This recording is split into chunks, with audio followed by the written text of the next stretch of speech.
Gente, vamos então, esse aí nós vamos passar rapidinho, porque como eu disse no início, essa não é uma época muito auspiciosa aí para a teologia e para o conhecimento. É uma época de soldados e camponeses, como eu disse antes, e também de monges, mas pouco de evolução da teologia. E os nomes aí desse período são Boécio, Isidoro de Sevilha, Dionísio, João Scotus Erigena, todos nomes relativamente desconhecidos. E realmente não é um período muito de grandes nomes na teologia. Por que conhecimento e teologia? Conhecimento e teologia porque essas duas coisas nesse período andam juntas. Tá? Não existe conhecimento sem teologia. Essas coisas andam juntas, não é separado, tá? Nesse período. Vamos falar só rapidamente desse Isidoro de Sevilha. Não é lá um grande teólogo, mas o livro dele, o livro das sentenças, ele foi bispo de Sevilha. O livro das sentenças tornou-se o livro-texto da teologia da Idade Média até o século XII, que aí foi substituído pelo livro do Pedro Lombardo. Esses livros das sentenças, esses livros que têm esse título, são geralmente colagens é um tipo de uma teologia sistemática, mas formada por colagens de textos de teólogos antigos. Então ele pega os livros dos pais e copia trechos de um determinado assunto, mais ou menos organiza por assunto, certo? Então é mais ou menos isso. Esse livro aí foi importante para a teologia na época, porque era, vamos dizer assim, o principal livro de teologia sistemática desse período. Ele também escreveu, esse Isidoro de Sevilha, escreveu um livro chamado Origens, que é um livro de conhecimento secular, um tipo de uma enciclopédia, com o conhecimento da época, certo? As Origens era a principal fonte de conhecimento desse período. Também esse outro nome ali, Dionísio, o Areopagita, que depois, hoje em dia, ele é conhecido como Dionísio, o pseudo-Areopagita, porque, na verdade, o indivíduo que escreveu tentou se fazer passar pelo Dionísio, que aparece lá em Atos 17, que pela tradição, que foi um convertido de Paulo em Atenas, e pela tradição é o primeiro bispo de Atenas. E ele tentou se fazer passar por esse Dionísio. E, na verdade, mais tarde, na época do Renascimento, descobriu-se que, pela análise textual, descobriu-se que, na verdade, esse documento deve ter sido escrito na Síria no século V ou VI. Esse Dionísio dizia que a teologia deve ser feita de forma negativa nos livros dele. Ele enfatizava aquilo que nós não podemos saber. E é claro que esse tipo de abordagem, que a gente chama de abordagem apofática, negativa, é uma abordagem que influenciou muito a Igreja Oriental, certo? Dionísio é muito influente para a Igreja Oriental. E também influenciou muito os místicos, porque a ênfase dele sempre é que nós não podemos conhecer, nós não podemos saber. É uma ênfase na escuridão em que nós estamos. É um jeito estranho de fazer teologia. O interessante é que esse Dionísio aí, ele escreveu um livro chamado Hierarquia Celestial, em que ele escreveu como é toda a hierarquia dos anjos. E aí ele bolou então 3 ordens de anjos, subdivididas em outras 3 ordens de anjos, e ele disse como que esses anjos todos estavam organizados lá no céu. O Calvino debochou muito desse Dionísio aí, porque ele falou, como é que uma pessoa que diz que a gente não pode saber praticamente nada lá do céu, sabia tanto? Né? Estranho, né? E esse livro, Hierarquia Celestial, foi seguido por um outro livro, também do Dionísio, Hierarquia Eclesiástica. Não, da igreja, Hierarquia da igreja. Porque nessa época havia uma ideia de que as coisas que acontecem na Terra correspondem a coisas que acontecem no céu, e o que tem na Terra se assemelha ao que tem no céu.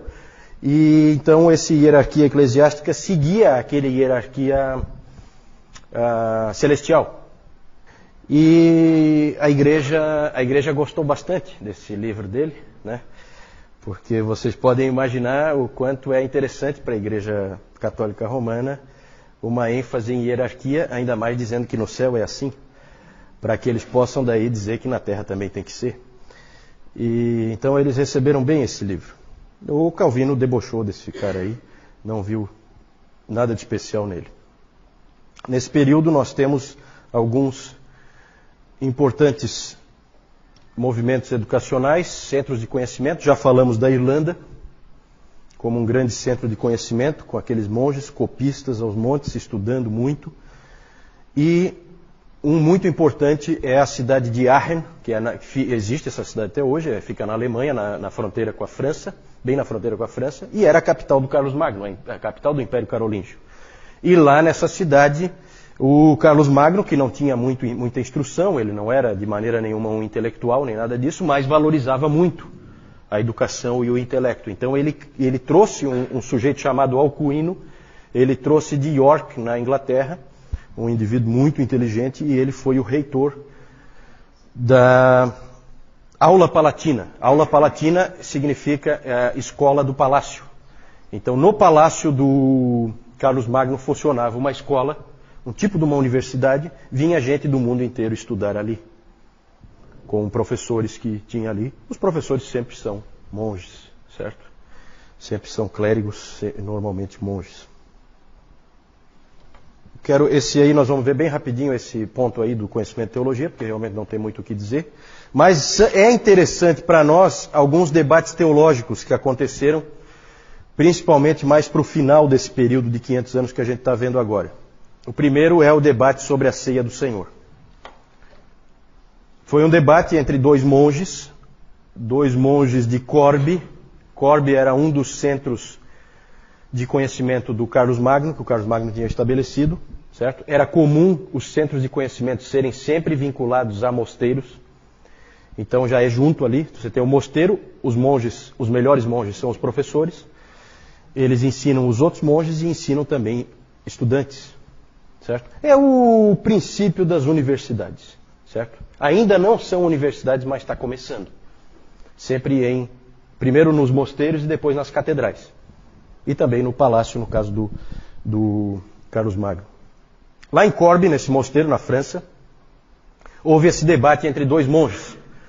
Radberto, e o nome de um era Radberto e do outro era Ratramno. Acho que não tem ninguém com esse nome aí, não, né?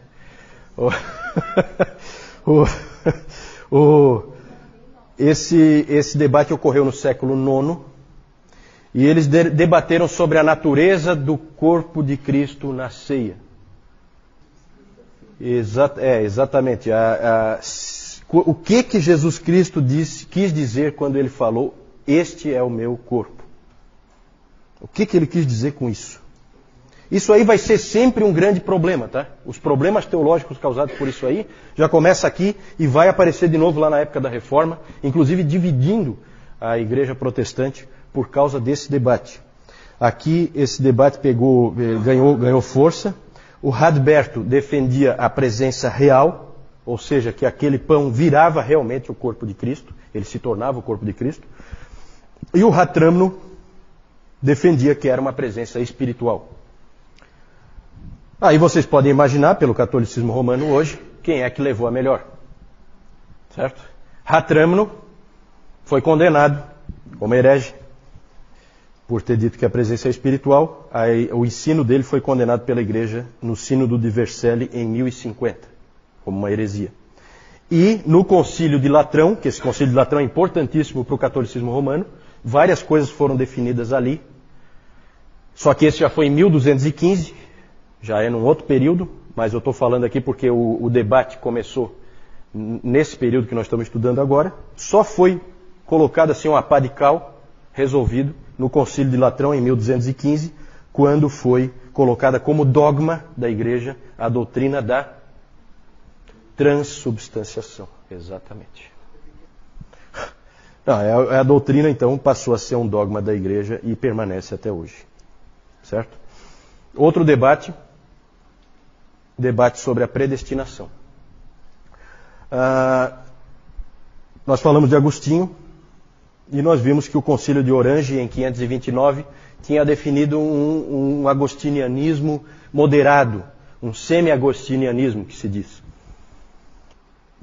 que não declara a graça irresistível, mas estabelece a necessidade da graça preveniente. Então Deus não pode converter sem que o homem concorde, vamos dizer assim, mas o homem também não pode se converter a si mesmo se Deus não conferir-lhe graça antes. É uma posição meio estranha, né? Não faz muito sentido, mas é a posição que o Concílio de Orange definiu. O Agostinho teve que enfrentar os pelagianos e mais tarde os semi-pelagianos, nós vimos isso. O principal adversário dele foi João Cassiano. João Cassiano, monge. Falei para vocês que a resistência ao Agostinho veio principalmente dos mosteiros. E o João Cassiano escreveu um livro chamado As Conferências, e esse livro acabou sendo um livro de muito trânsito, muito destaque, de muita influência na igreja, e com isso a visão de Agostinho foi perdendo força cada vez mais na igreja, até o ponto de desaparecer. Durante a Idade Média, o agostinianismo puro tornou-se muito raro. Um dos poucos que se posicionou com Agostinho foi um monge chamado Gottschalk, monge beneditino, aluno de Ratramno, em Corbe. Gottschalk, só para vocês terem uma ideia do que esses caras escreveram, Gottschalk escreveu assim: Deus, antes da criação do mundo, predestinou definitivamente todos os seus eleitos para a vida eterna e todos os reprovados que serão condenados à morte eterna por causa de suas más obras no dia do julgamento, de acordo com sua justiça e com o que eles merecem. Então aí aparece o quê? Dupla predestinação. Já aparece aí nesse período indivíduos ensinando dupla predestinação. Floros de Lyon, é outro intelectual erudito desse tempo, ele apoiou Gottschalk e escreveu assim: nenhum dos eleitos pode morrer por causa da dureza e impenitência de seus corações. Nenhum dos reprovados pode ser salvo. Também ele defendeu a mesma doutrina que o Gottschalk defendia. Os dois não defendiam eles defendiam que há predestinação para o céu e predestinação para o inferno, mas não para o pecado. Nenhum deles queria colocar Deus como o autor do pecado. Nenhum deles foi longe a esse ponto. Mas a gente vê aí, nesse período, já aparecendo dupla predestinação, graça irresistível, expiação limitada. Tudo isso já estava presente nos escritos desses teólogos da Idade Média, certo? É claro que para a igreja isso aí era uma bomba. E o ensino deles foi rapidamente condenado. O Gottschalk foi expulso da ordem, foi torturado, açoitado e jogado para apodrecer na prisão. Passou os últimos 20 anos dele de vida na prisão. Na verdade, a luta entre o agostinianismo e o pelagianismo é recorrente na história da igreja. Ela sempre aparece de novo. E o professor Calhoun diz que o pelagianismo é a heresia persistente na história da igreja. É a que nunca morre. Está sempre presente, sempre aparece de novo. Certo? João. Naquela primeira figura ali embaixo, nós vemos ali um monge ensinando lá as crianças. Era uma aula realmente, os monges estavam dando aulas. Aqui, nós vemos aqui os monges, eles trabalhando na agricultura, eles plantavam aquilo que iam comer e muitas vezes eles também ajudavam os mais pobres com aquilo que eles faziam. Aqui, tá.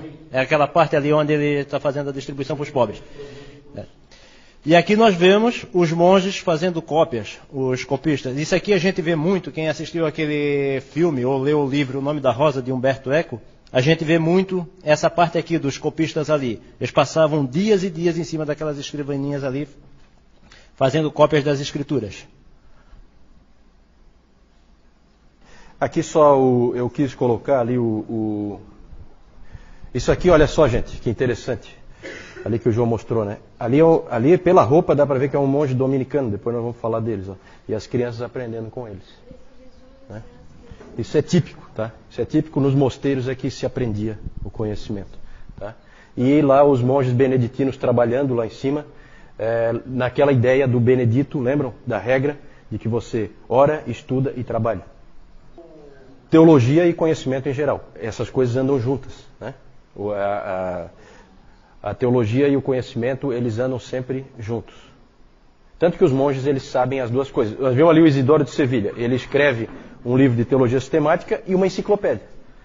É a mesma pessoa que conhece as coisas seculares e as coisas da teologia. São as mesmas pessoas. São os monges.